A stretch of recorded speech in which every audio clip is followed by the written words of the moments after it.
మిత్రులందరికీ శుభోదయం. నేను మీ హరి. మరి రఫా మెగా గ్రాండ్ టెస్ట్ 4 అండి. మరి రఫా మెగా గ్రాండ్ టెస్ట్ 3 కూడా డిస్క్రిప్షన్లో లింకులో ఉన్నాయండి. ఒకసారి చూసేయండి. మరి రివిజన్ అవసరం లేదు. మరి వరుస క్రమంలో ఒక కథ రూపంలో ఉన్నటువంటి కోడింగ్తో సహా మరి ఇది కూడా అంతేనండి. మరి ఈ వీడియోలో రఫా మెగా గ్రాండ్ టెస్ట్ 4లో మనం ఏమి నేర్చుకోబోతున్నామంటే, మొఘల సామ్రాజ్యంలో చివరిలో కొద్దిగా వదిలేయడం జరిగింది. అంటే ఎక్కువ బిట్లు వస్తున్నాయి కనుక అన్న దాంతో ఒక టాపిక్ని వదిలేశాను. సో అక్కడ ఔరంగజేబు యొక్క పతనము తర్వాత మరాఠా సామ్రాజ్యాన్ని టచ్ చేస్తూ 8వ తరగతి హిస్టరీలోకి వెళ్ళిపోతామండి ఈ వీడియోలో. మరి లేట్ లేకుండా టాపిక్లకు వెళ్ళిపోదాం. ముందుగా ఈ వీడియోని అయితే లైక్ చేయండి, కోడింగ్తో సహా ఉంటుందండి. మరి టాపిక్లకు వెళ్ళిపోదామండి. మొదటి బిట్టు, రామచరిత్ మానస్ రచయిత ఎవరు? సార్ చిన్న పిల్లవాడు చెప్తాడు సార్ ఇలాంటి బిట్లు ఏంటంటే, సరే answer option B Tulsidas. Okay కదా, చిన్న పిల్లవాడు చెప్పగలడు. ఓకే, మరి ఈ రామచరిత మానస్ అనేది ఏ భాషలో రచించాడు ఈ తులసీదాస్ గారు? చెప్పండి మీకు తెలుసు కదా. రఫ్ ఆడించేద్దాం అయితే. యాస్, రామచరిత మానసును హిందీలో రచించారండి ఈ తులసీదాస్ గారు. హిందీలో రచించడం జరిగింది. ఓకేనండి. మరి తుజ్కి జహంగీర్ ఈ రచయిత ఎవరు? తుజ్కి జహంగీర్. మరి ఈ తుజ్కి జహంగీర్ అనేది ఒక స్వీయ చరిత్ర అండి. స్వీయ చరిత్ర, జీవిత చరిత్ర. దీనికి మరో పేరు కూడా ఉంది, జహంగీర్ నామా. సో పేరులోనుంది Jahangir. Answer option C Jahangir. Tuzki Jahangir, Jahangir Nama, ఈ రెండు కూడా ఒకదానికి ఒక పేరు అండి. మూడవది, భగవద్గీత మహాభారత కథలను పర్షియన్ భాషలోకి అనువాదం చేసింది ఎవరు? యాస్, ఇక్కడ పర్షియన్ భాషకి ఒక స్పెషల్ ఉందండి. పర్షియన్ భాషకి స్పెషల్ ఉంది. ఏంటో తెలుసండి మీకు? చెప్పాలి స్పీడ్గా, రఫ్గా ఉండాలి. ఈ యొక్క పర్షియన్ భాషకి స్పెషల్ ఏంటంటే, మొఘలుల అధికార భాష అండి ఇది. మొఘలుల అధికార భాష పర్షియన్. మరి ఈ పర్షియన్ భాషలోకి ఈ భగవద్గీత మహాభారత కథలను అనువాదం చేసింది ఎవరు? ఆన్సర్ ఆప్షన్ బి దారా షికో. అసలు ఈ దారా షికో ఎవరు? అన్ని కొంచెం ఫజిల్లా ఉన్నట్టుంది కదా, అట్లనే ఉంటుందండి మన వీడియో. అంటే ఈ దారా షికో అంటే జహంగీర్ కొడుకు అండి. జహంగీర్ కొడుకే ఈ దారా షికో. ఓకేనండి. ఈ పర్షియన్ అంటే ఈ మొఘలుల అధికార భాష పర్షియన్ అండి. మరి భగవద్గీత మహాభారత కథలను పర్షియన్ భాషలోకి అనువాదం చేసింది దారా షికో అండి. చాలా ధారగా, ఇక భగవద్గీత మహాభారతాలు అంటే పెద్ద అది ఎక్కువ ఉంటాయి కదా, మహాగ్రంథాలు అవి. కాబట్టి దారా షికో జహాంగీర్ తింటూ వాళ్ళ కొడుకు రాస్తాడు అనమాట. ఓకేనండి. మరి మొఘలుల కాలం నాటి నూతన చిత్రకళా శైలి ఏంటి? మొఘలుల కాలంలో నూతనంగా అభివృద్ధి చెందినటువంటి నూతన చిత్రకళా శైలి ఏది? అక్కడ వాళ్ళ కాలంలో, జహాంగీర్ కాలంలో పెయింటింగ్ అత్యున్నత స్థాయికి వెళ్ళిందని చెప్పడం జరిగింది. సో చిత్రకళలోనే ఏం చేశారు, బంగారు వైభవంగా ఈ యొక్క జహాంగీర్ని చిత్రకళ వేస్తే బంగారు రంగులో ఉంటుందని చెప్పి కోడి రూపంలో చెప్పుకున్నాం మనం.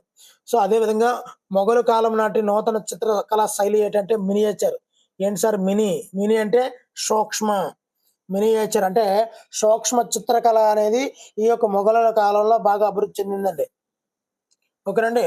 మరి ఈ మొఘలుల కాలంలో ప్రవేశపెట్టబడినటువంటి ఈ యొక్క మినియేచర్లోని, ఈ యొక్క చిత్రకళలోను కొన్ని రంగులను ప్రవేశపెట్టారండి.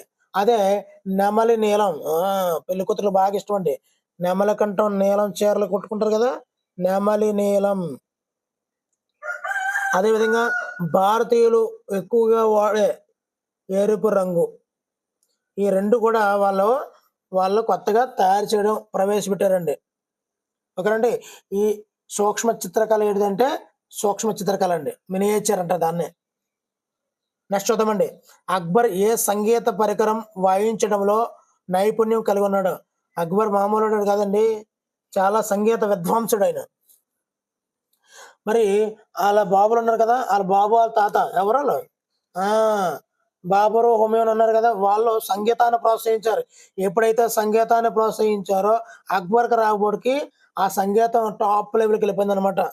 మరి కళా విద్వాంస పురుషుడు అయిపోయాడు ఎవరు, మన అక్బర్ గారు. మరి ఏం వాయించేవాడు, కమాన్ కమాన్ చెప్పాలండి.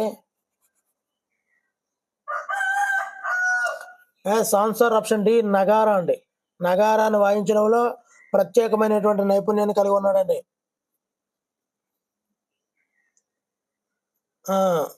తాన్సేన్ ఏ రాగం ఆలపించడం ద్వారా వర్షం కురిపించాడని ప్రసిద్ధి. ఒక రాగాన్ని ఆలపిస్తే వర్షం కురిపిస్తుంది. మరి అక్బర్ ఆస్థానాన్ని ఏమంటాం మనము తెలుసండి, నవరత్నాలు. జగన్ గారు గుర్తు వచ్చేసిందండి మీకు. జగన్ అంటే అంత అభిమానం ఏంటండి మీకు. నవరత్నాలు ఎవరు, అక్బర్ నవరత్నాలలో ఒకడు తాన్సేన్ అండి. మరి ఈయన ఏ రాగాన్ని ఆలపించడం ద్వారా వర్షం కురిపించాడు. సో వర్షము అనబడికి ఇక్కడ మనకి మేఘం ద్వారా కదా వస్తుంది, మేఘం ద్వారా వస్తుంది కాబట్టి మేఘమల్హార్. ఇంకా ఇంకొక రాగాన్ని ఆలపించడం ద్వారా కూడా అగ్నిని పుట్టిస్తాడండి. అగ్ని పుట్టితే దీపాలు వెలుగుతాయి, అగ్ని పుడితే దీపం వెలుగుతుంది. కాబట్టి దీపక్ రాగం ద్వారా అగ్నిని పుట్టించాడు. మేఘమల్హార్ రాగం ద్వారా వర్షం కురిపించాడు. ఎవరాలు, తాన్సేన్ ఎవరు, నవరత్నాలలో ఒకడు. ఆ నవరత్నాలు ఎక్కడ ఉంటాయి, అక్బర్ ఆస్థానంలో ఉంటాయి. ఇవన్నీ కూడా ఏ సంగీతంలో ఉంటాయంటే, ఇవన్నీ కూడా ఇప్పుడు చెప్పిన ఈ రాగాలన్నీ ఉన్నాయి కదా, మేఘమల్హార్, దీపక రాగము, అసలు నవరత్నాలలో ఉన్నటువంటి సంగీతం ఏదంటే ఎక్కువగా హిందుస్థానీ సంగీతం అండి. హిందుస్థానీ. ఓకేనండి, అదేనమాట మ్యాటర్. ఓకేనండి. మరి రఫ్ ఉంటుంది అనమాట, మామూలుగా ఉండదు. మరి 7వది అక్బర్ ఆస్థానంలో సంగీతకారుల సంఖ్య. ఇంతకుముందు చెప్పాను, వాళ్ళ బాబు వాళ్ళ తాత తోపులు సంగీతంలో ఊపులు అని చెప్పాం. సో వాళ్ళందరూ కూడా సంగీతాన్ని ప్రోత్సహించారని చెప్పాను. కాబట్టి మొత్తంగా ఈ అక్బర్ ఆస్థానానికి రాబడికి ఒక వైభవం వెలిగిందండి సంగీతంలో. ఈయన నగారాన్ని వాయించడంలో నైపుణ్యం కలిగి ఉన్నాడు. మొత్తంగా 36 మంది సంగీత విద్వాంసులు అయితే అతని కాలంలో ఉన్నట్టు ఎవరు చెప్పారు అంటే అబుర్ ఫజల్ చెప్పాడండి. మొత్తంగా 36 సంగీత విద్వాంసులు ఇతని యొక్క అక్బర్ ఆస్థానంలో ఉన్నట్టు మనకి చరిత్ర చెప్తుందండి. చరిత్ర ఎవరు చెప్పారు అంటే అబుర్ ఫజల్. ఈ అబుర్ ఫజల్ ఏమి రచించాడు, అబుర్ ఫజల్ అక్బర్ నామా ఐని అక్బర్ అనే గ్రంథంలో ఈ యొక్క ఆస్థానంలో 36 మంది విద్వాంసులు ఉన్నారు అని ఈ అబుర్ ఫజల్ అక్బర్ నామా గ్రంథం ద్వారా మనకి తెలియజేశాడండి. ఓకేనండి. నెక్స్ట్, మొఘల్ సామ్రాజ్య పతనం ఎవరి పాలనతో ముగిసింది. స్పీడ్గా చెప్పాలండి, మనకి లేట్ అయ్యే కొలది కూడా. కానీ చాలా మంచి కామెంట్లు వస్తున్నాయండి. మరి కోడింగ్తో కూడినటువంటి ఇలాంటి మీరు అసలు టెక్స్ట్ బుక్ రివిజన్ చేయక్కర్లేదు, అంత విపులంగా ఇస్తున్నారంటూ చాలా మంది కామెంట్ చేస్తున్నారు. ప్రతి ఒక్కరికి ధన్యవాదాలండి. ఆల్రెడీ ఎవరి పాలనతో ముగిసిందంటే ఆన్సర్ ఆప్షన్ డి ఔరంగజేబ్ అండి. మరి జేబు ఖాళీ అయిపోవడం వల్ల చివరి పాలన అయిపోయిందండి మొఘల్ సామ్రాజ్యానికి. అసలు ఏ విధంగా జేబు ఖాళీ అయ్యింది అన్నది 8వ తరగతిలో 2వ లెసన్లో చూద్దామండి. మరి రఫా 5 ఉంది కదా, ఇది 4. నెక్స్ట్ లెసన్లో మనకి ఆ బిట్లన్నీ క్రోడీకరించి ఆల్రెడీ 90 బిట్లు అయితే రెడీ చేశానండి. అది పెద్ద గ్రంథంలో ఉంటుందండి, అది ఇంకా బాగుంటుంది. ఓకేనండి. మరి ఔరంగజేబు ఏ విధంగా ఖాళీ అయ్యాడు అన్ని కూడా దానిలో వస్తాయి అనమాట. నెక్స్ట్ చూద్దామండి. 9వది ఔరంగజేబు తర్వాత మొఘలు రాజ్యం పతనానికి ప్రధాన కారణం ఏంటి. అసలు ఔరంగజేబు తర్వాత అతని వారసులు రాకపోవడానికి కారణం ఏంటి, అతని యొక్క అపనమ్మకం అండి.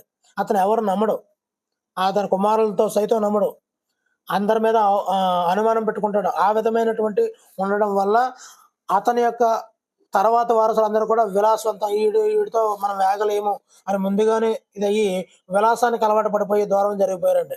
అందువల్ల అసమర్థులైన వారసులు అంటారండి. యాక్చువల్గా మన యొక్క చరిత్ర ఏం చెప్తుందంటే ఉన్నదన్నట్టు చెప్పదు, వక్రీకరించి చెప్తుంటది. ఔరంగజేబు తర్వాత మొఘల రాజ్యం పతనానికి ప్రధాన కారణం ఏంటంటే అసమర్థులైన వారసులు అంటారండి. కానీ అసమర్థులైన వారసులు తయారవడానికి కారణం కూడా ఔరంగజేబు అండి. ఎవరి మీద నమ్మకం పెట్టుకోలేదు, ఎవరిని దగ్గర ఉంచుకోలేదు. అందువల్ల అందరూ కూడా అసమర్థులుగానే కనిపిస్తారనమాట. ఆ విధంగా అసమర్థులైన వారసులు అండి ఆన్సర్. ఆ మొఘలు సామ్రాజ్యాన్ని స్థాపించింది ఎవరు? అబ్బా, ఏంటి సార్ ఎంత మొఘల్ సామ్రాజ్యం అంతా చెప్పేసి మొఘల్ సామ్రాజ్యాన్ని స్థాపించింది ఎవరు అని పెట్టారు. ఎస్, దీన్ని పెట్టడానికి కారణం ఉందండి. బాబర్ గారు. మరి మొఘల్ సామ్రాజ్యం ఎప్పుడు స్టార్ట్ అయిందండి? మనందరికీ తెలిసింది. స్పీడ్గా చెప్పండి. మరి మీకోసం ఒక కథ తయారు చేశాను. ఎస్, 1526 కదా, మనకు తెలిసిందే. 1526లో బాబర్ గారు స్థాపించారు. మరి బాబర్ కొడుకు ఎవడు, తర్వాత కొడుకు ఎవడు, తర్వాత కొడుకు ఎవరు, వీళ్ళ మనవాడు ఎవరు చెప్పగలరా? ఎవరు తరుతారో? మరి చెప్తారో లేదో మా మిత్రులు, మా సబ్స్క్రైబర్స్, మా వ్యూవర్స్ అని చెప్పి బాబర్ వంశాల్లో బాబర్ ఈ యొక్క మొఘల్ వంశంలో ఒకే ఒక్క వ్యక్తి, బయట వ్యక్తి అండి. ఆయనే షేర్షా.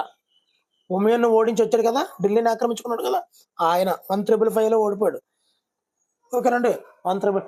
సో ఆ షేర్షా మాత్రమే మొఘల్ సామ్రాజ్యంలో బాబర్ నుంచి కాకుండా పై వ్యక్తి. ఓకేనండి. మరి మిగతా అందరూ కూడా ఒకే వంశం వాళ్ళు, మనం బాగా అబ్జర్వ్ చేసుకుంటే.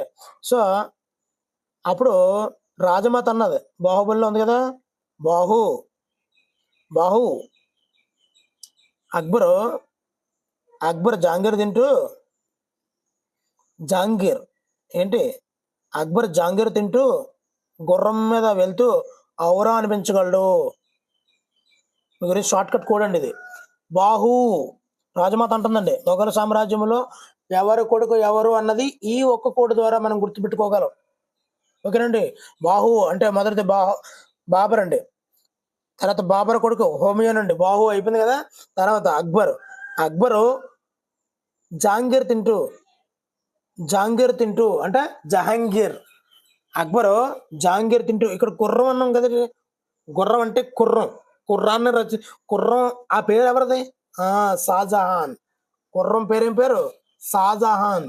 మరి ఇక్కడ కోడి కాలాలు అంటే మనకి మళ్ళీ ఎక్స్ట్రా ఒకటి యాడ్ అయిపోవాలన్నమాట మనకి. గుర్రము అంటే గుర్రం అంటే షాజహాన్. తర్వాత ఔరా అంటే ఔరంగజేబు. ఏ విధంగా గుర్తుపెట్టుకోవచ్చు? బాహు అక్బర్ జహాంగీర్ తింటూ గుర్రం మీద ఔరా అంటే వెళ్ళగలడు. ఔరా అంటే ఏదో గుర్తు వస్తుంది కదా, చంద్రముఖి. ఔరా. బాహు అక్బరు జహాంగీర్ తింటూ గుర్రం మీద ఔరా అంటూ వెళ్ళగలడు. ఇప్పుడు ఎవరి కొడుకులో మనకి ఇంకా అస్సలు కన్ఫ్యూజన్ అవసరం లేదు. ఒక దగ్గర రాసుకోండి, ఔరా అనండి అంతే. బాహు అంటే బాబరు, హుమయూన్, తర్వాత అక్బర్, జహాంగీర్. గుర్రం అంటే కుర్రా మరొక పేరే షాజహాన్ తర్వాత ఔరా అంటే ఔరంగజేబ్. అందుగురించే ఈ బిట్టు పెట్టడం జరిగిందండి. ఓకే, బాబరు 1526. నెక్స్ట్, మొఘలు సామ్రాజ్యం ఎప్పుడు పతనమైంది? చాలా చాలా ఇంపార్టెంట్ అండి. దీంతో ఒక డేట్ కూడా గుర్తుంటుందండి, చాలా ఇంపార్టెంట్ డేట్ అది. అది సిపాయిలు, మామూలు కాదు, సిపాయిలు తిరుగుబాటు చేసిన సంవత్సరం అనమాట అది. మీకు అర్థమైపోయిందండి, టూ ఇంటెలిజెంట్. 1857లో బహదూర్ షా టూ కాలంలో ఈ యొక్క మొఘలు సామ్రాజ్యం 1857లో పతనం అయిపోయింది. ఇక్కడ మనకి 1526 బాబర్. ఓకే, బాబర్ ఎవరు నడిచాడు మీకు అందరికీ తెలిసిందే, నన్ను అంతా కథపాడేసాం. సో ఈరోజు 1526 నుంచి 1857. సో ఇది గుర్తుంటుంది కదా, సిపాయిల తిరుగుబాటు. ఓకే, ఈ విధంగా మనం ఈ యొక్క మొఘలు సామ్రాజ్యాన్ని క్లోజ్ చేస్తున్నామండి. మరి మొఘలు తర్వాత మరి మనం మరాఠాకి వెళ్ళిపోదాము. అందులో మధ్యలో ఒక రఫ్ బిట్ ఉంది, చూద్దాం. మొఘలు సామ్రాజ్యానికి సమకాలీనంగా స్థాపించబడినటువంటి రాజ్యాలు ఏమిటి? ఏ రాజ్యాలు సమకాలీనంగా ఏర్పడ్డాయి? ఆన్సర్ ఆప్షన్ సి, రాజపుత్రులు మరాఠాలు. ఓకేనండి, మరాఠాలు కదా. ఇక్కడ చూద్దామండి, మొఘలు రాజ్యాన్ని అడ్డుకొని స్వతంత్ర సామ్రాజ్యాన్ని స్థాపించింది ఎవరు? చెప్పాలి స్పీడ్గా. ఎస్, మీకు అందరికి తెలుసండి. Answer option B, Shivaji. ఇది బిరుదండి, శివాజీ స్థాపించింది శివాజీ. ఇక్కడ మరాఠా సామ్రాజ్యానికి వచ్చేస్తే అసలు ఔరంగజేబు యొక్క స్టార్టింగ్ పాయింట్ మనం గుర్తుపెట్టుకోవాలి, శివాజీ స్టార్టింగ్ పాయింట్ గుర్తుపెట్టుకోవాలి, రెండాట్లుగా లింకప్ చేసుకోవాలి. సో ఔరంగజేబు యొక్క స్టార్టింగ్ పాయింట్ 1658. ఇప్పుడు ఔరంగజేబుడు రావడం జరిగింది. మరి ఔరంగజేబు ఏడుస్తూ 7లో చనిపోయాడండి.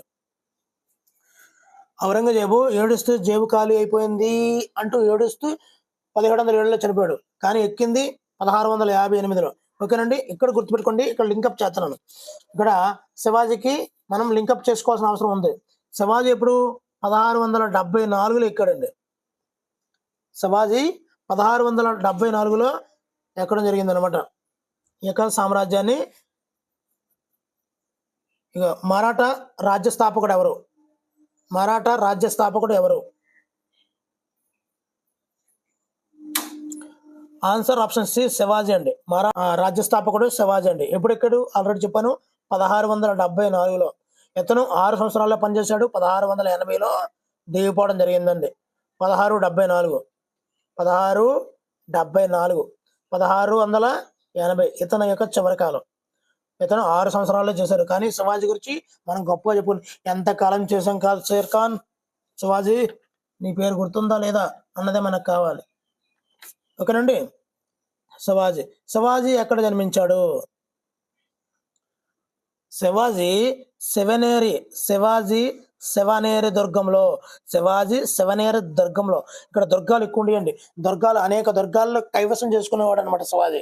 సో అందులో భాగంగా శివాజీ శివ అని పేరు ఉన్నటువంటి శివనేరి దుర్గంలో జన్మించాడు. మరి ఈ శివనేరి దుర్గం ఎక్కడ ఉందండి? శివనేరి దుర్గం పూణేలో ఉందండి. ఈ పూణేలో శివనేరి దుర్గం ఉంది. కానీ ఎక్కడ జన్మించాడు అంటే ఖచ్చితంగా శివనేరి దుర్గమే పట్టాలి మనం. శివనేరి దుర్గం ఎక్కడ ఉందంటే ఆ తర్వాత అది పూణే. పని శివనేరి దుర్గం. మరి శివాజీ తండ్రి ఎవరు?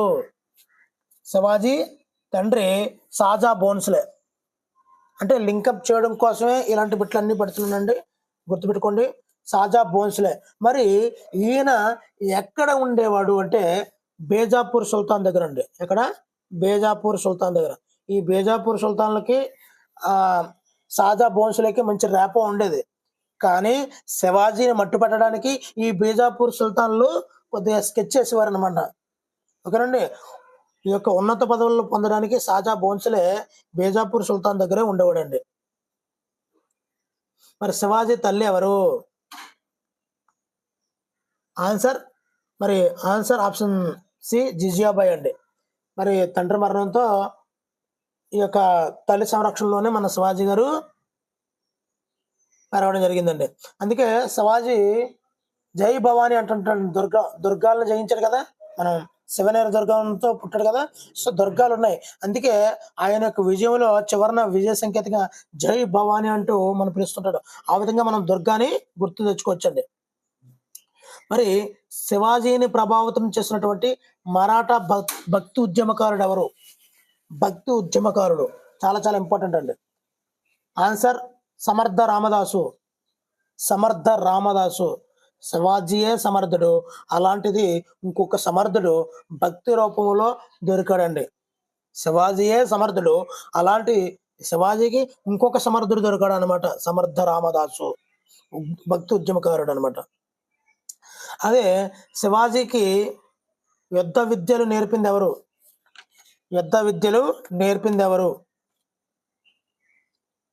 19వ సంవత్సరం నుంచే దండయాత్ర స్టార్ట్ చేశాడు ఈయన. మరి ఇలా స్టార్ట్ చేసే క్రమంలో యుద్ధ విద్యలు ఎవరి దగ్గర నేర్చుకున్నారు? మరి మీకు శివాజీ అంటే గెరిల్లా యుద్ధాలకు ప్రసిద్ధి అండి. శివాజీ గెరిల్లా యుద్ధాలు అంటే కొండమాటను ఉంటూ ఇతరుల సైన్యాన్ని చుట్టుముట్టి చంపడం అనమాట. దీన్ని గెరిల్లా యుద్ధం అంటాం. సో అలాంటి యుద్ధ విద్యలు నేర్చుకున్నాడు శివాజీ. ఎవరి దగ్గర అంటే కొండల చాటును ఉంటూ కొండదేవాన్ని. గెరిల్లా యుద్ధం అంటే కొండల చాటును చేస్తుంటారు అనమాట. ఇలాంటి కొండదేవి దగ్గర యుద్ధ విద్యలు నేర్చుకున్నాడండి. ఓకేనండి. మరి ఈ విధంగా కోడ్లు ఉపయోగపడుతుంటాయండి. మరి శివాజీ సైన్యంలో గిరిజనులు ఎవరు?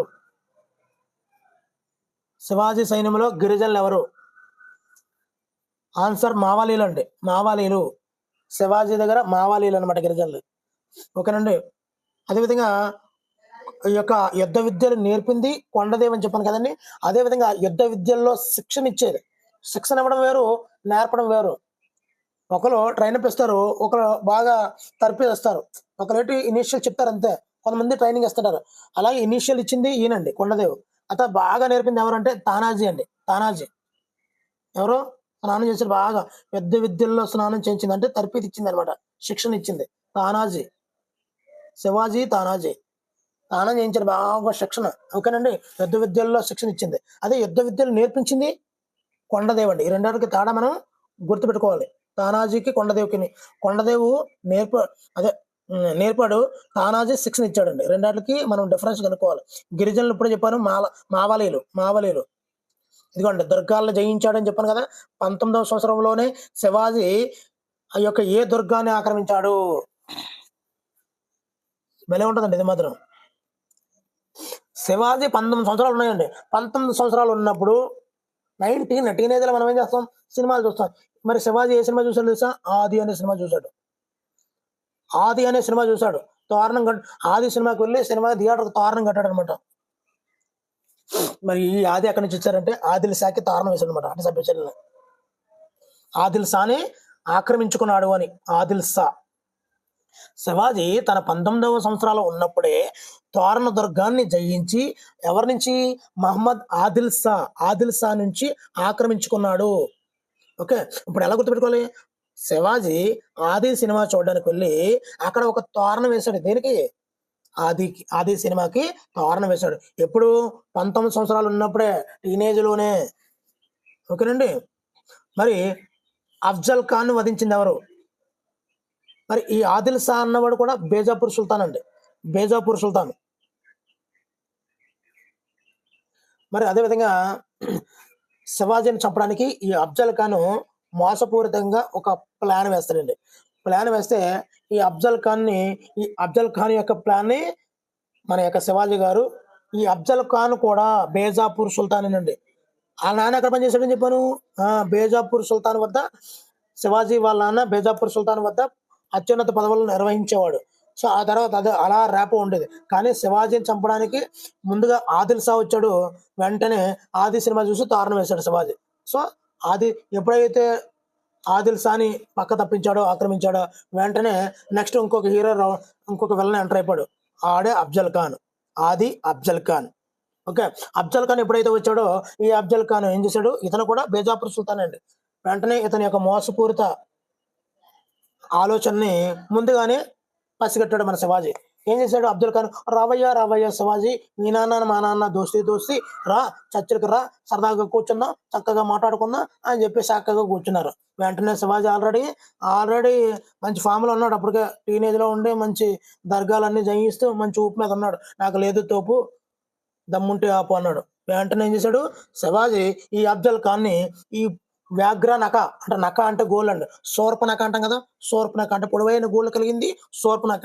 అలాగే వ్యాఘ్ర నక అంటే పులుగోళ్ళు కలిగినటువంటి ఒక ఆయుధంతో ఈ యొక్క అఫ్జల్ ఖాన్ని చంపేశాడండి. ఓకేనండి. మరి ఈ విధంగా ఒకవైపు బేజాపూర్ సుల్తాన్లో శివాజీని చంపడానికి ఒకవైపు వస్తున్నారు. మరి ఎవరి టైంలో ఉన్నాడని చెప్పాను? ఆల్రెడీ నేను ఇంతకుముందు చెప్పాను, శివాజీ ఔరంగజేబు టైంలో ఉన్నాడని. మరి ఔరంగజేబు ఒప్పుకుంటాడా? ఆడ అసలు మోనార్క్, అసలు కాసులు గలగలు ఆడుతున్నప్పుడు ఈ ఔరంగజేబు చాలా వెర్రవీగేవాడు అనమాట. వెంటనే మొదటి వెళ్ళని పంపించాడండి ఔరంగజేబు. ఎవరంటే సయిస్తా ఖాన్ని పంపించాడండి. ఈయన ఒక మొఘలు సేనానండి. ఈయన శివాజీ ఈ యొక్క సయిస్తా ఖాన్ని తరిమివేశాడండి. వెంటనే మొఘల్ సేనాని అయినటువంటి సయిస్తా ఖాన్ అండి. వెంటనే ఏం చేశాడు? ఇతను సయిస్తా ఖాన్ని తెలివిగానే పారిపోయేలా చేశాడండి. మన వాళ్ళు ఏం చేస్తారు? ముందు చంపడానికి ఇష్టపడరు. ఏం చేస్తారు? ముందు హెచ్చరిస్తారు, భయం చెప్తారు, దూరంగా పంపేస్తారు, కానీ చంపరు. అలాగే చేశాడు మన శివాజీ. మరి ఎవడైనా పెద్దరాజు ఎవరైనా ఒప్పుకుంటాడా? వెంటనే రెండో విలను పంపించాడు మరలా. ఇక్కడ బేజాపూర్ సుల్తాన్లో మొదటి విలను ఆదిల్ షా, రెండో విలను అఫ్జల్ ఖాన్. సో అదేవిధంగా ఇక్కడ మొఘల్లో ఔరంగజేబు కూడా ఇద్దరు విలను పంపించాడు. First villain Shaista Khan. వాడిని ఎప్పుడైతే ఓడించి తరిమేశాడో కోపం వచ్చింది మన ఔరంగజేబు గారికి అని చెప్పి వెంటనే రెండో విలను పంపించాడండి. ఆ రెండో విలను ఎవరు అంటే రాజా జయసింగ్ అండి. రెండో విలను. వెంటనే శివాజీ కూడా అతన్ని ఓడించి అనేక కోటల్ని ఆక్రమించాడండి. ఆ తర్వాత ఏం చేశాడు? వెంటనే ఔరంగజేబు ఇద్దరిని పంపించాను, ఇద్దరిని కూడా ఓడించేశారు కదా అని చెప్పి ఏం చేశాడు? మరి మన ఇద్దరు మాట్లాడుకోవచ్చు, సంధి చేసుకోవచ్చు అని చెప్పి పిలిపిస్తే వెంటనే ఏం చేశాడు? ఈ ఔరంగజేబు ఆగ్రాలో ఈ యొక్క శివాజీని బంధించాడండి. ఆ తర్వాత ఆగ్రాని తప్పించుకున్నాడు అండి. అదంతా కూడా మళ్ళీ నెక్స్ట్ బిట్లోకి వెళ్ళిపోద్ది. అది చూద్దాం. ఓకేనండి. మరి శివాజీ ఛత్రపతిగా పట్టాభిషేకం చేసుకున్న ప్రదేశం ఇది. మరి ఇలా మనం చరిత్రను పాఠం చదువుతున్నట్టు చక్కగా బిట్ల రూపంలో చక్కగా రఫ్ ఆడించాలన్నమాట మనం. ఓకేనండి. మరి శివాజీ ఛత్రపతిగా ఎక్కడ ఎక్కడ పట్టాభిషేకం చేసుకున్నాడు అంటే ఆన్సర్ ఆప్షన్ సి రాయగఢ్లో అండి. రాయగఢ్లోనే. మరి ఈ రాయగఢ్లో ఆ, ఇంకా చాలా వాటిని అనేక ప్రాంతాల్లో జయించాడండి. ఈ రాయగఢ్, వెల్లూరు, మైసూరు ఈ అన్ని ప్రాంతాల్లో కూడా జయించి చాలా వసూలు చేసేవాడు అనమాట సుంకాలు. మరి శివాజీ చెప్పాను 6 సంవత్సరాలు బతికున్నాడు. 1674లో సింహాసనాన్ని అధిష్ఠించాడు. అదే రాజ్యంలోకి వచ్చాడు. 1680లో చనిపోయాడు. మరి మరి ఇలా చనిపోయే క్రమంలో మహారాష్ట్రల యొక్క ఔన్నత్యాన్ని ఇతను చూడలేకపోయాడు. మహారాష్ట్రతో సంధిలో ఉండేవాడు అనమాట. వాళ్ళ యొక్క గొప్పతనాన్ని ఈ శివాజీ చూడలేకపోయాడు అనమాట. నెక్స్ట్, శివాజీతో దోపిడీ చేయబడిన మొఘల్ నగరం ఏది? ఇంతకు ముందే చెప్పాను ఆల్రెడీ. రఫ్గా ఉండాలండి. మరి ఆగ్రా కాదు, లాహోర్ కాదు, ఢిల్లీ కాదు. Answer option D Surat. శివాజీతో దోపిడీ చేయబడినటువంటి మొఘల్ నగరం సూరత్ అండి. మరి ఇక్కడ సూరత్ పట్టణం మీద దండెత్తి భారీ సంపదను అయితే కొల్లగొట్టేశాడండి. ఆ తర్వాత రాయగఢ్లో ఛత్రపతి అనే బిరుదుతో రాయగఢ్లో పట్టాభిషేకం అయితే చేసుకున్నాడు అంగరంగ వైభవంగా శివాజీ. వచ్చేసామండి. మనం 8th క్లాస్కి వచ్చాం. మరి 7th క్లాస్ బాగా చెప్పేద్దాం. 8th క్లాస్లో హిస్టరీ నుంచి మొదటి లెసన్ అండి. మరి చరిత్రకారులు ఒకప్పుడు దేనికి అధిక ప్రాధాన్యత ఇచ్చేవారు? చరిత్రకారులు ఒకప్పుడు దేనికి అధిక ప్రాధాన్యత ఇచ్చేవారు? ఆన్సర్ ఆప్షన్ బి యుద్ధాలు జరిగిన తేదీలకే చాలా చాలా ఇంపార్టెన్స్ అయితే ఇచ్చేవారండి. మరి పాలకులు సింహాసనాన్ని అధిష్ఠించిన తేదీలు, యుద్ధాలు జరిగిన తేదీలు, ఇవన్నీ కూడా చరిత్ర అంటే అవే ఉండేయండి ఒకప్పుడు. చరిత్ర అంటే అదే కదా ఒకప్పుడు. మరి సాధారణ పరిభాషలో చరిత్ర అంటే ఏమిటి? ఈ బిట్లు డిఫరెంట్గా ఉంటాయండి. 8th క్లాస్ చదువుతుంటే మనం ఎక్కడికి వెళ్ళిపోయావా అన్నట్టు ఉంటుంది, కానీ ఇక్కడే ఉంటాం. కాస్త డిఫరెంట్గా ఉంటుంది. చరిత్ర అంటే తేదీలు ఒకప్పుడు అండి. అది కాలక్రమేణంగా దాని యొక్క ప్రభావం మారింది. చరిత్ర అంటే మారింది. చరిత్ర సృష్టించాలన్నా బోల్డ్ లైలాలు ఉంటాయండి, వదిలేండి. ఓకే, రఫ్గా ఉంది. మరి గతంలో చరిత్ర దేని చుట్టూ తిరిగేది? గతంలో చరిత్ర అనేది దేని చుట్టూ తిరిగేది? అదేనండి. మరి అప్పుడు రాజుల పరిపాలన చుట్టూ తిరిగేదండి. రాజు ఏం చేశాడు, రాజు ఏం వేసుకున్నాడు, రాజు దేని మీద వెళ్ళాడు, రాజు వాడిని కత్తేది, రాజు దేన్ని జయించాడు, ఎప్పుడు జయించాడు, ఈ రాజు పరిపాలన చుట్టే తిరిగేదండి చరిత్ర అంటే. ఓకేనండి. మరి భారతదేశానికి మొదటి గవర్నర్ జనరల్ ఎవరు?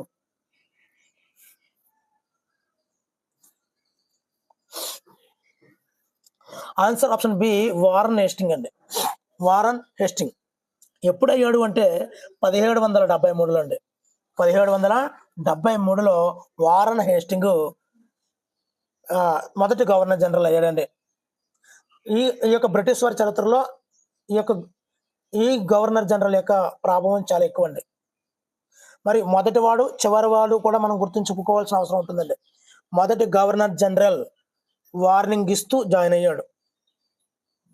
ఓకేనండి, గుర్తుపెట్టుకోండి. చాలా ఈజీగా చెప్తున్నాను. భారతదేశానికి మొదటి గవర్నర్ ఏం ఇస్తూ జాయిన్ అయ్యాడు? వార్నింగ్ ఇస్తూ. మేమే అంటే ఇక్కడ ఆంగ్లేయం, మేమే పాలన మొత్తం చూసుకుంటాము అంటూ మొదటి గవర్నర్ జనరల్ వార్నింగ్ ఇస్తూ జాయిన్ అయ్యాడు. మరి చివరివాడు ఎవడంటే బాటంలో ఉంటాడండి. బాటంలో ఉంటాడు లార్డ్ మౌంట్ బాటన్. ఓకేనండి.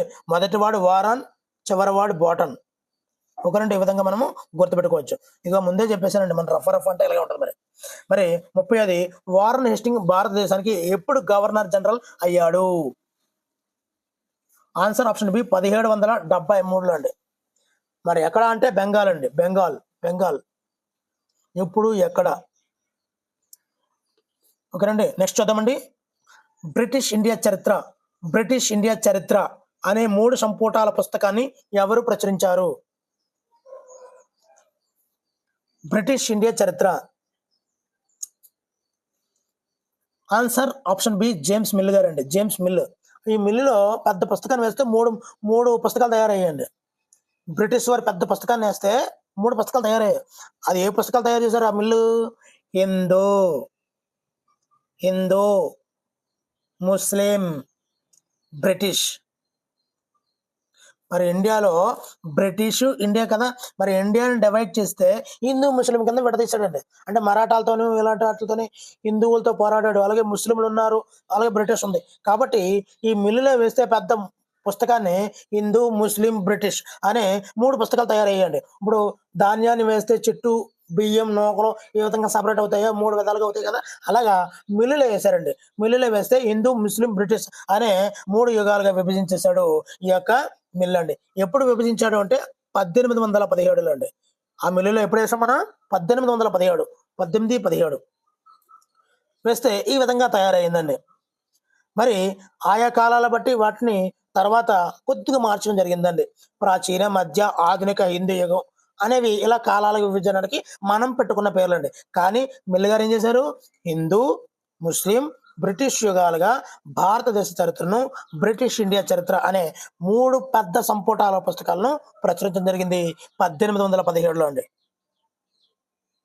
మరి ఈయన అభిప్రాయం ఏ విధంగా ఈ పుస్తకంలో ఏం చెప్పాడంటే, ఆసియా సమాజాల నాగరికత స్థాయి ఆ ఐరోపా వారి కంటే తక్కువ ఉందని చెప్పాడండి. ఆ ఐరోపా వారి కన్నా తక్కువ ఉన్నారు, వీళ్ళందరూ అనాగరికులు అని చెప్పాడండి ఈ మిల్లు. అదేవిధంగా బ్రిటిష్ వారు రాకముందు భారతదేశాన్ని హిందూ ముస్లింలు నియంతలో పరిపాలన చేశారు. అది కరెక్టే కదా, మరి నియంతలే కదా అంత ముందు వరకును. ఆ విధంగా చెప్పడం అయితే జరిగిందండి. ఎవరు మొత్తం మీద బ్రిటిష్ ఇండియా చరిత్ర 3 సంపుటాలు James mill, Hindu, Muslim, British అండి. ఇది నెక్స్ట్ అదే ముందే చెప్పేసాను చూసారండి. జేమ్స్ మిల్ భారత చరిత్రను ఎలా విభజించాడు? హిందూ, ముస్లిం, క్రైస్తవ, ప్రాచీన, మధ్య, ఆధునిక యుగాల, బౌద్ధ, జైన, సిక్క, Hindu, Muslim, British. Answer option C, Hindu, Muslim, British అండి. నెక్స్ట్ మరి జేమ్స్ మిల్ అభిప్రాయం ప్రకారం కొన్ని అభిప్రాయాలు చేశాడు. ఎవరు అభిప్రాయం చేశాడు అని కూడా అడుగుతుంటాడండి. అందు గురించి అని అతని అభిప్రాయాల్లో కూడా ఆ మిల్లు వచ్చినప్పుడే చెప్పేశాను. బ్రిటిష్ పాలనకు ముందు భారతదేశాన్ని ఎవరు పరిపాలించారు? ఆల్రెడీ చెప్పడం జరిగింది. హిందూ ముస్లిం నియంతలు. నెక్స్ట్ చూద్దామండి. బ్రిటిష్ వారు భారతదేశంలో వేటిని ప్రవేశపెట్టాలని జేమ్స్ మిల్ భావించాడు? అంటే అప్పటి వరకు భారతదేశం అనాగరికులు, వీళ్ళకి కళలు లేవు, వీళ్ళకి ఒక పద్ధతి లేదు, ఒక అలవాటు లేదు, ఒక చట్టాలు లేవు, ఒక సంస్థలు లేవు, ఒక రూలింగ్ లేదు అంటూ జేమ్స్ మిల్ గారు మిల్లు వేసేటప్పుడే చాలా మదన పడిపోయారండి. ఒక పద్ధతులు లేవు, కళలు లేవు, సంస్థలు లేవు, వీళ్ళందరినీ కూడా మనం డెవలప్ చేసేద్దాం, అనాగరికత నుంచి నాగరికులుగా మార్చేద్దాం. అంటే అనాగరికత నుంచి నాగరికులుగా మారాలి అంటే మనం ఏం చేయాలి? అలవాట్లను ఏర్పాటు చేయాలి, పద్ధతులు ఏర్పాటు చేయాలి. ఏ పద్ధతిలో? దండగట్టే పద్ధతి, సెల్యూట్ చేసే పద్ధతి, కళలు వాళ్ళకి సలాం చెప్పే కళలు, అలాగే సంస్థలు, వాళ్ళ కింద సంస్థలు, చట్టాలు, వాళ్ళకు ఊడిగం చేసే చట్టాలు, ఇవన్నీ తయారు చేయాలని ఇండైరెక్ట్ గా జేమ్స్ మిల్ భావించాడండి. ఓకేనండి. మరి భారతదేశ చరిత్రను ప్రాచీన, మధ్య, ఆధునిక యుగాలుగా విభజించుటకు ఆధారం ఏమిటి? కమన్ చాలా స్పీడ్గా ఉండాలండి. మరి వీలైనంత వరకు కామెంట్ చేయడానికి ట్రై చేయండి. మరి వివిధ దేశాలు, పాశ్చాత్య దేశాల యొక్క సంస్కృతి ఆధారంగా భారతదేశాన్ని మనము ప్రాచీన, మధ్య, ఆధునిక యుగాలుగా విభజించడానికి ఆధారమే పాశ్చాత్య దేశాలు. మరి ఈ యొక్క విభజన అనేది పాశ్చాత్య దేశాల నుంచి ఎలా తీసుకున్నారు? ఇది చాలా కాంట్రవర్సీ అయిందండి.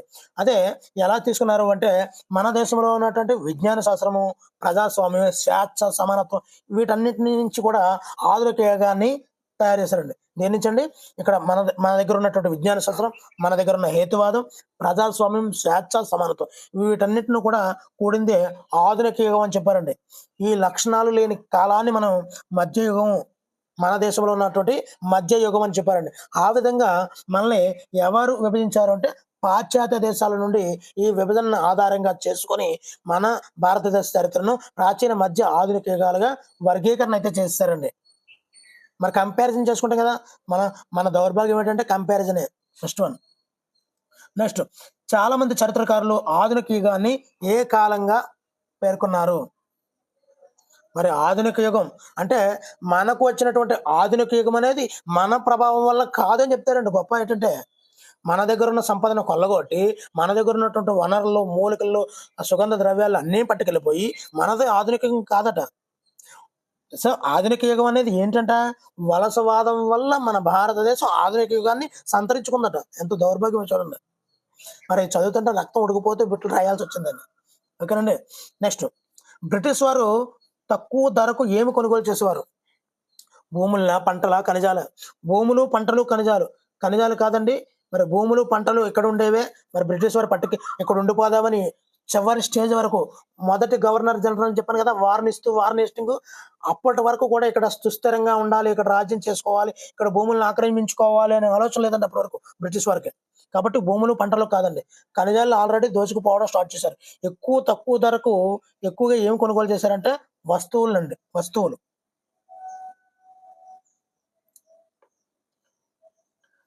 ఇక్కడ దౌర్భాగ్యం చూడండి, బిట్టు పడ్డానికి కారణం అండి. 8వ తరగతి చరిత్ర పాఠ్య పుస్తకం పేరు ఏమిటి? చెప్పండి చెప్పండి. మొదటి పాఠం 8వ తరగతి చరిత్రలో మొదటి పాఠం పేరు ఎప్పుడు, ఎక్కడ, ఎలా? మరి 8వ తరగతి చరిత్ర పాఠం పేరు ఏం పేరు? ఎంత దౌర్భాగ్యం అండి. 8వ తరగతికి ఏంటి 3 పుస్తకాలు ఏంటండి దౌర్భాగ్యం కాకపోతే. Answer option C our past అండి, మన గతం. Our past. ఈ పాఠం పుస్తకం మీద పేజీ తిప్పినట్టునే మొదటి కవర్ పేజీ ఈ విధంగా ఉంటుందండి, అవర్ ఫాస్ట్, మన గతం అని చెప్పి ఉంటుందండి. మరి ఇది కూడా చెప్పుకోవాల్సిన అవసరం ఉంది, అందు గురించి నేను బిట్ని ట్యాగ్ చేశానండి ఇక్కడ. 39ది బ్రిటిష్ వారి పరిపాలనకు సంబంధించిన అధికారిక రికార్డులు దేనికి ముఖ్యమైన ఆధారం? మరి బ్రిటిష్ వాళ్ళు ఇక్కడ ఉండేవాళ్ళు కాదండి, వాళ్ళు కొంతమంది ముఖ్యమైనటువంటి లీడర్ని మన ఇండియాకు పంపించి విభజించి పాలించేలా వేరు వేరు ప్రాంతాల నుంచి మనల్ని పాలించడం అయితే స్టార్ట్ చేస్తారు. సో వాళ్ళకి మేజర్ హెడ్గా ఏమి కావాలి?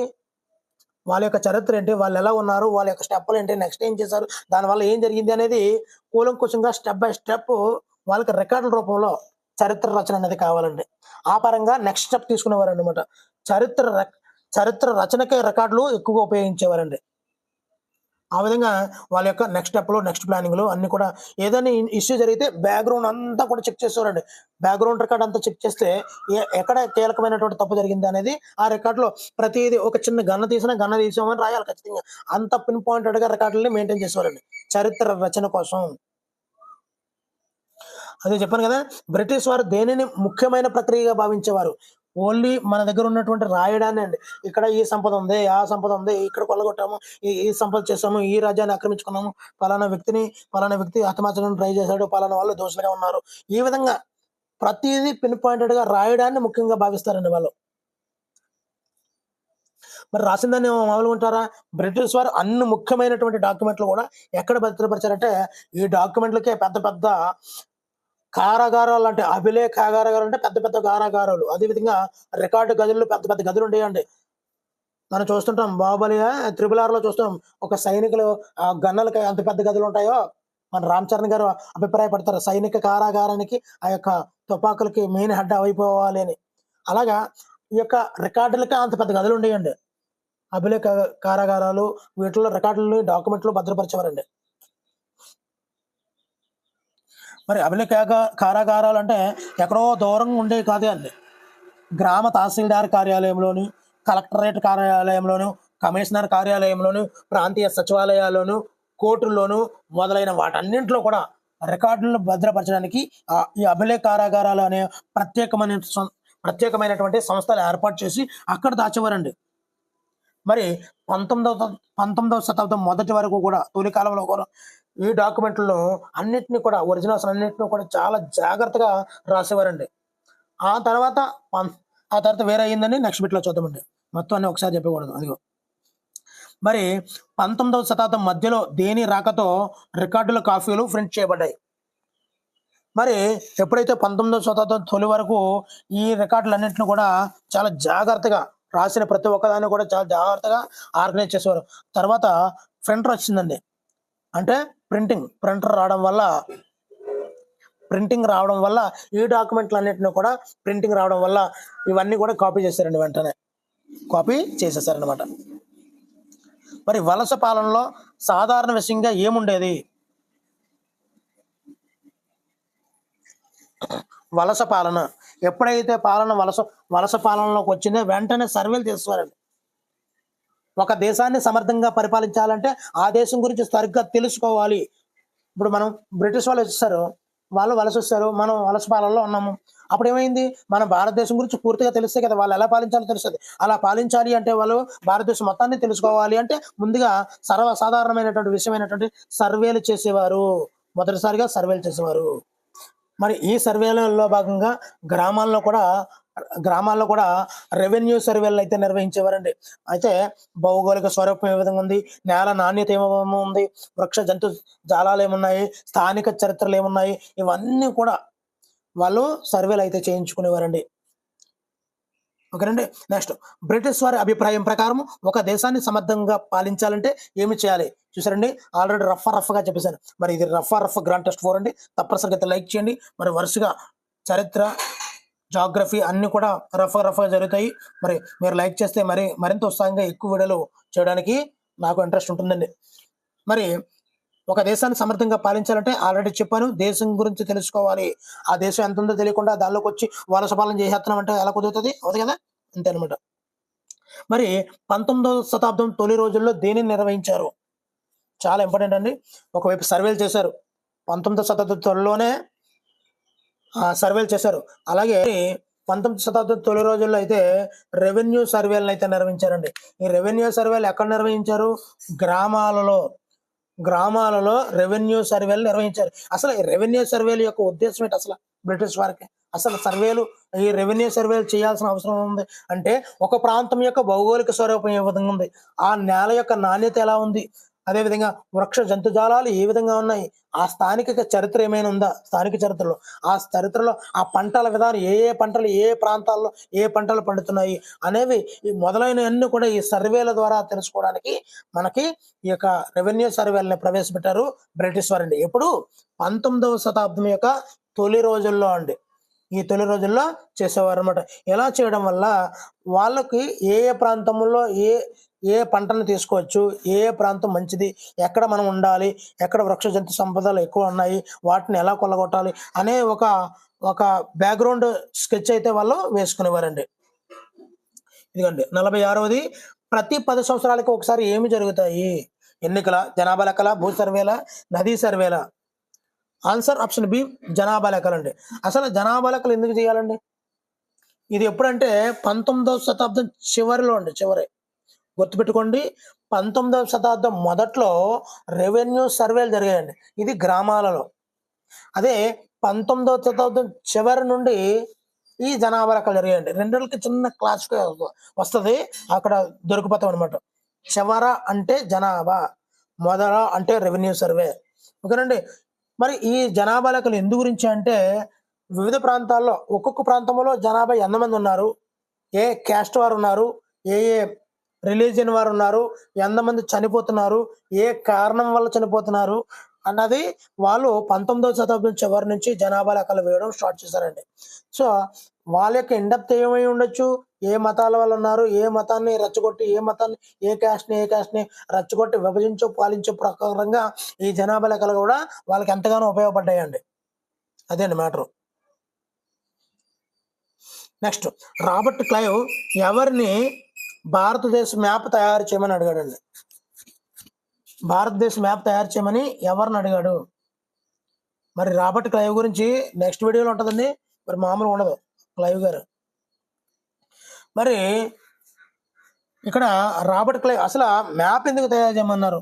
ఆల్రెడీ రెవెన్యూ సర్వేలు 19వ శతాబ్దం తొలి రోజుల్లో చేశారు, 19వ శతాబ్దం చివరి రోజుల్లో జనాభా లెక్కలు చేశారు.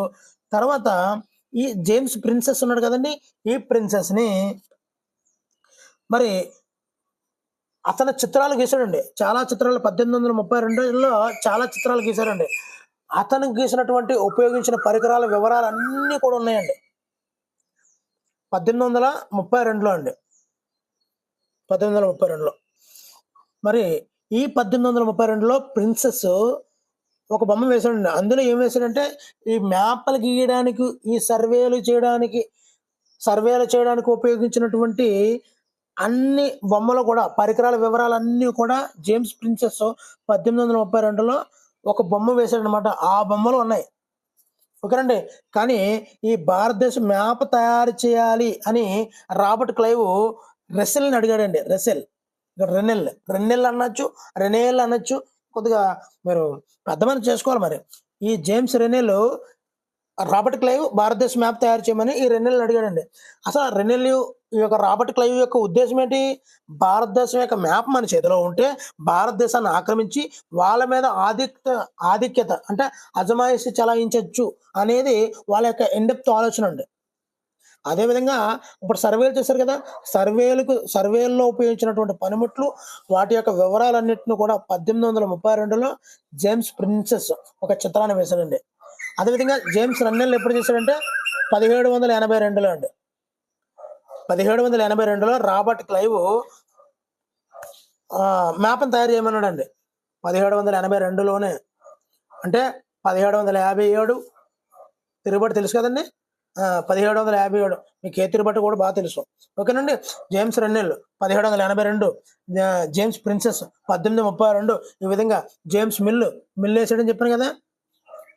ఈ విధంగా మనము ఒక్కొక్కటి బైఫర్కేషన్ చేసుకోవాలి. ప్రిన్సెస్ అంటే బొమ్మ వేశాడు, ప్రిన్స్ బొమ్మ వేశాడు. ఆ బొమ్మలో ఏమున్నాయి? పరికరాలు ఉన్నాయి, సర్వే చేసిన పరికరాలు ఉన్నాయి. ఆ పరికరాల వివరాలు, ఆ పరికరాలు ఎంత బాగా ఉపయోగపడతాయి ఆ వివరాలు అన్నీ ఉన్నాయి. జేమ్స్ రెన్నెల్ ఏం చేశాడు? ఇండియా మ్యాప్ తయారు చేయమన్నాడు. ఎవరు? Robert Rennell.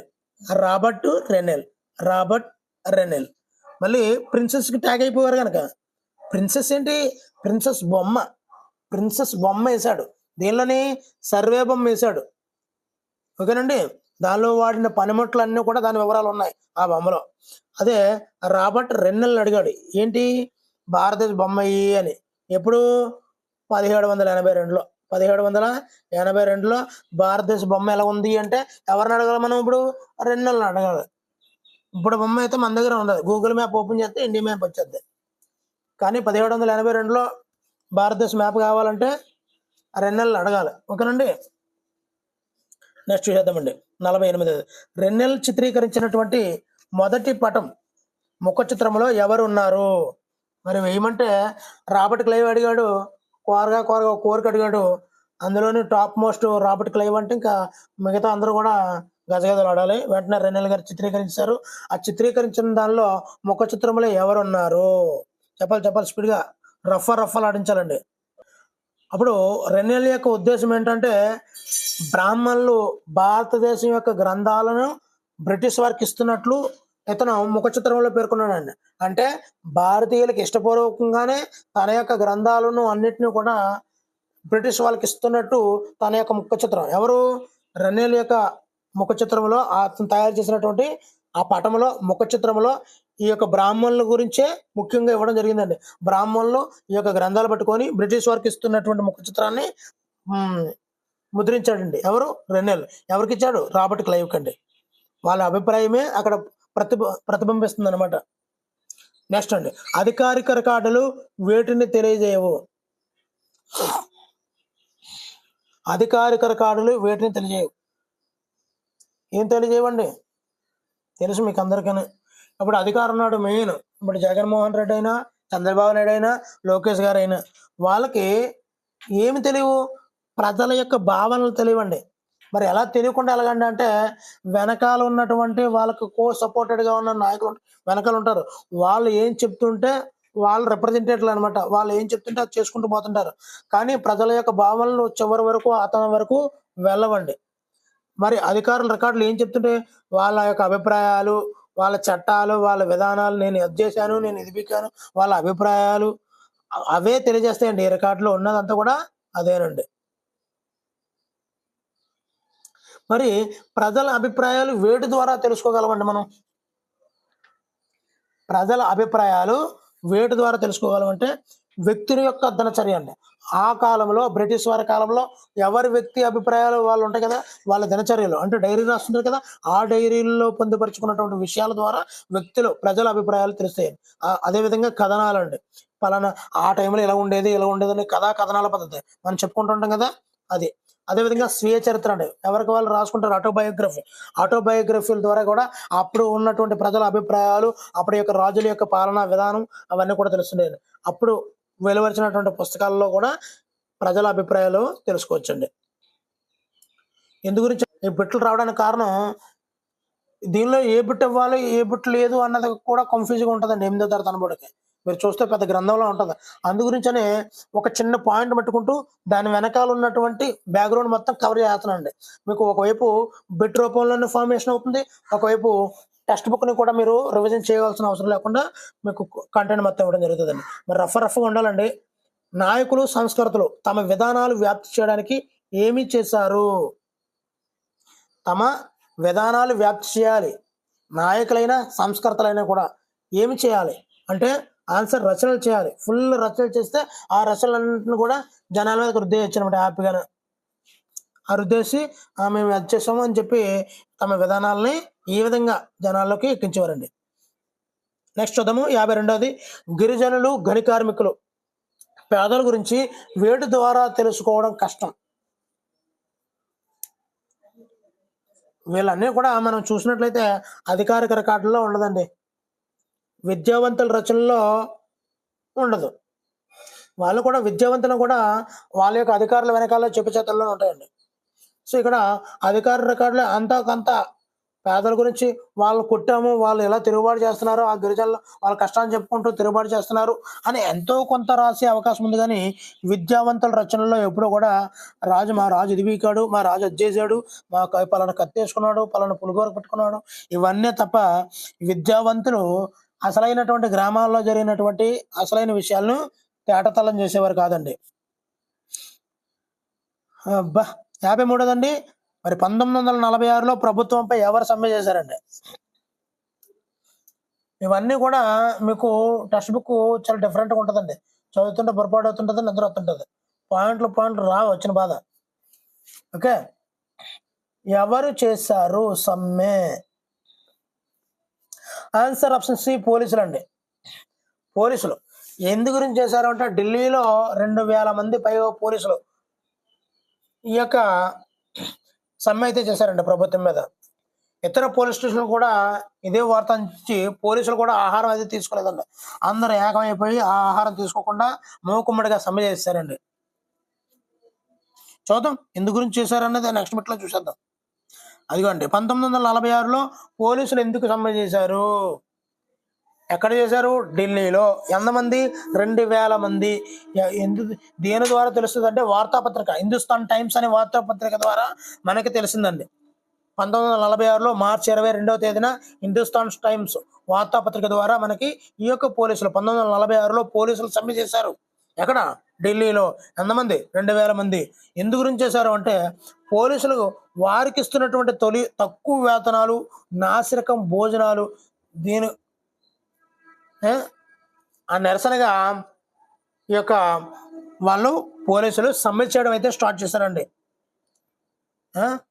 మరి పోలీసు శాఖ వారు అందించే ఆహారం తినడానికి తగినదిగా లేదు, మేము తినే ఆహారం గుర్రాలు కూడా తినవు అని ఒక పోలీస్ అయితే అభిప్రాయపడ్డాడండి. అంటే గుర్రాలు అంటే అప్పుడు బ్రిటిష్ వారి కాలంలో గుర్రాలు కూడా చేసేవారు కదా, అందు గురించండి.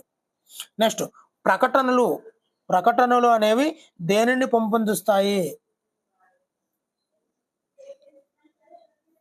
ఆన్సర్ ఆప్షన్ ఏ అభిరుచిని తెలియజేసేదే, అభిరుచిని పెంపొందించేదే ప్రకటన అండి.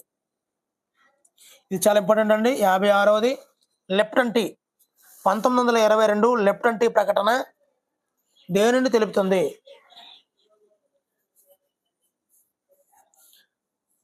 లెప్టన్ టీ ప్రకటన చెప్పాలంటే స్పీడ్గా ర్యాపిడ్గా ఉండాలి, జోష్ ఉండాలి. మాకు జోష్ ఎలా వస్తుంది? 8వ తరగతి చెప్తుంటే నీరసం వస్తుంది నాకు కూడా. కానీ జోష్గానే చెప్తాను. వీలైన కీబోర్డ్స్తో మీరు అసలు టెక్స్ట్ బుక్ చూడాల్సిన అవసరం లేదు. ఇది నా హామీ. 8వ తరగతి చరిత్ర అంటేనే మీకు తెలుసు ఎలా ఉంటుందో. మరి వాటన్నిటిని కూడా కూలంకషంగా షార్ట్ కట్గా మంచి మంచి కీ పాయింట్లతో జోస్తోనే చెప్తాను. మరి వీడియోని అయితే లైక్ చేయండి. ఎలా ఉంది అన్నది ఖచ్చితంగా కామెంట్ అయితే చేయండి. లెప్టన్ టీ ఎప్పుడైనా తాగారండి? టీ తాగారా? కొద్దిగా తాగండి, హ్యాపీగా ఉంటుంది. మీ యొక్క ఆలోచన విధానాన్ని హుందానే పెంచుతుందండి ఈ టీ. టీలో చక్కెర ఉందా, పాలుందా, రంగు, రుచి, చిక్కదనం ఉందా కాదు, హుందాతనాన్ని పెంచుతుందండి లెప్టన్ టీ. 1922లో లెప్టన్ టీ ప్రకటన ప్రపంచవ్యాప్తంగా టీ యొక్క హుందాతనాన్ని తెలుపుతుందండి. మన వాళ్ళకి కషాయాలు వీటిని తాగడం అలవాటు, కానీ ఈ టీ తాగడం తెలియదండి. మరి ఈ టీ ప్రకటన అనేది 1922లో దేని తెలుపుతుందంటే టీ యొక్క హుందాతనాన్ని తెలుపుతుందండి. మరి టీ యొక్క హుందాతనాన్ని తెలియజేయాల్సిన అవసరం ఉందండి. అంటే ఈ ప్రకటనలో ఏముంది అంటే భారతీయ కోట ముందు బ్రిటిష్ మహారాణి యొక్క 3వ కుమారుడు గుర్రం మీద కూర్చొని ఉండడం అనేది ఈ ప్రకటన యాడ్. అంటే ఇందాక చెప్పాను ప్రకటనలు దేన్ని తెలియజేస్తాయని, అభిరుచులు తెలియజేస్తాయని కదా. ఇక్కడ టీ యొక్క అభిరుచిని, టీ యొక్క ఉందాతనాన్ని పెంచడం కోసం మాకు టీ అంటే ఇష్టం అని చెప్పి, అంటే బ్రిటిష్ వాళ్ళు అంటే వాళ్ళు ఇంగ్లాండ్ అండి, అంటే బ్రిటిష్ వాళ్ళు అక్కడ ఉండేటప్పుడు వాళ్ళు చల్లని వాతావరణంలో ఉంటారు, వాళ్ళకి టీలు మద్యాలు చాలా అలవాటు. ఆ యొక్క టీ మద్యం అనేది వాళ్ళకి అవసరం. ఎందుకు? స్థానిక పరిస్థితుల్లో చల్లని పరిస్థితుల్లో వాళ్ళు వెచ్చని పానీయాలు తాగాలి. అలాంటి వాటిలో భాగంగా మద్యం వాళ్ళకి ధారాళంగా తాగుతూ ఉండాలి. అదేవిధంగా టీ కూడా అలవాటు అండి. ఆ టీని మన దగ్గర ఇంప్లిమెంట్ చేయడానికి 1922లో లిప్టన్ టీ ప్రకటన అయితే చేశారండి. అందులో భాగంగా మనకి ప్రపంచవ్యాప్తంగా టీ యొక్క హుందాతనాన్ని పెంచడం అనేది ముఖ్యమైనది. మరి ఈ ప్రకటనలో భాగంగా డ్యూక్ ఆఫ్ కానాట్గా పేరు ప్రఖ్యాతిగాంచినటువంటి బ్రిటిష్ యువరాణి ఉంది కదా, ఆ బ్రిటిష్ యువరాణి యొక్క 3వ కుమారుడు గుర్రం మీద కూర్చొని ఉండడం ఈ ప్రకటన ద్వారా మనం చూడగలుగుతామండి. టీ యొక్క ప్రకటన ద్వారా, లిప్టన్ టీ ప్రకటన ద్వారా. అదిగో ఇక్కడ చెప్పాను కదా, బ్రిటిష్ మహారాణి యొక్క 3వ కుమారుడు అండి గుర్రం మీద కూర్చొని ఉండడం ఈ లిప్టన్ టీ ప్రకటనలో మనం చూడగలము. ఈ లిప్టన్ టీ ప్రకటన అనేది 1922లో జరిగింది. 1922 అంటే దిగిపోవడానికి దగ్గరగా ఉంది కదా, ఆ మాత్రం మనకి చెడు వ్యసనాలను ఎక్కించి వెళ్ళిపోవాలి.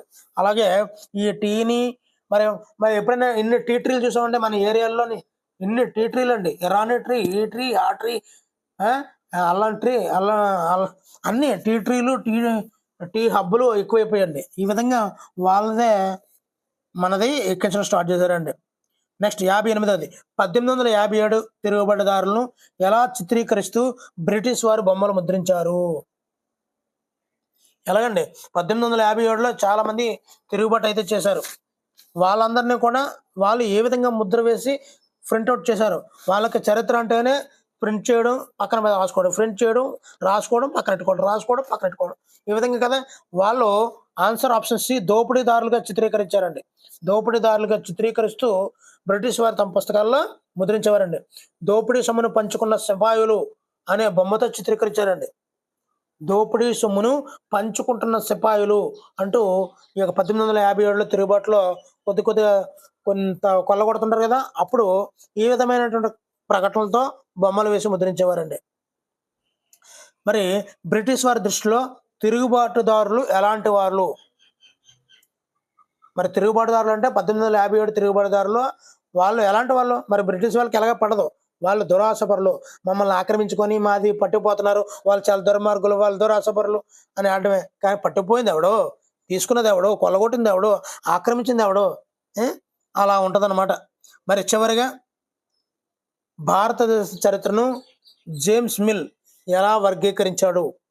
దీనికి ఆన్సర్ తెలిస్తే తప్పనిసరిగా కామెంట్ అయితే చేయండి. మరి ఈ వీడియోలో మనం 8వ తరగతిలో ఎప్పుడు, ఎక్కడ, ఎలా అనే టాపిక్ అయిపోయిందండి. మరి 2వ పాఠము గురించి చాలా విపులంగా నెక్స్ట్ వీడియోలో చూద్దామండి. మరి వీడియో నచ్చితే తప్పనిసరిగా లైక్ చేయండి. ఇలాంటి మరిన్ని వీడియోల కోసం ఛానల్ సబ్స్క్రైబ్ చేసుకోండి. మరి వీడియో ఎలా ఉందో కామెంట్ చేయండి. Thank you for watching. Me Hari signing out.